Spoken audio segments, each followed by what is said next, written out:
Saat ini kita sering menemui keluarga tunggal di lingkungan sekitar kita.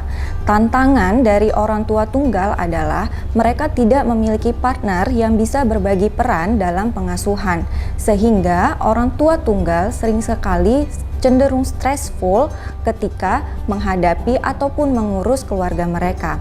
Stres yang dirasakan ini tidak hanya pada orang tua tunggalnya, tetapi juga pada anak.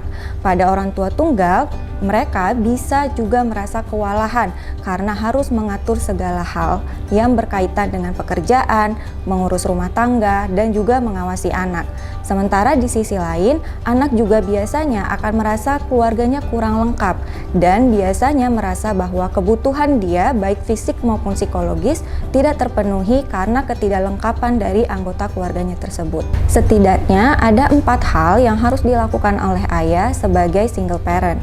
Yang pertama adalah membagi waktunya secara maksimal. Dalam hal ini, ayah diharapkan mampu membagi waktu untuk pekerjaan maupun pekerjaan rumah ataupun ketika berinteraksi dengan anak. Kemudian yang kedua, ayah juga diharapkan mampu mencari dukungan yang ia butuhkan ataupun bantuan.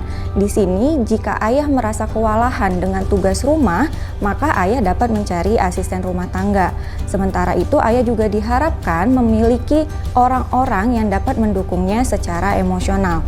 Ketika ayah mengalami kelelahan secara emosional yang terus-menerus, ada baiknya ayah juga mencari bantuan profesional seperti psikolog ataupun psikiater jika memang dibutuhkan.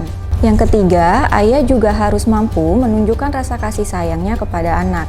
Anak harus merasa bahwa ia disayangi, dipahami, dan dimengerti oleh ayah. Yang keempat, ayah juga perlu memiliki waktunya sendiri.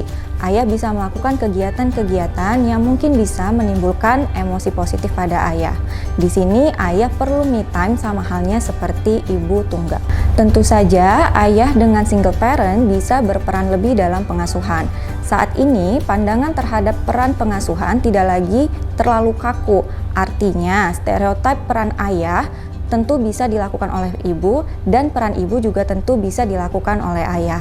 Jadi, walaupun dalam hal ini ayah berperan sebagai ayah tunggal, ayah tetap bisa melakukan peran-peran yang memang mungkin diharapkan dilakukan oleh seorang ibu.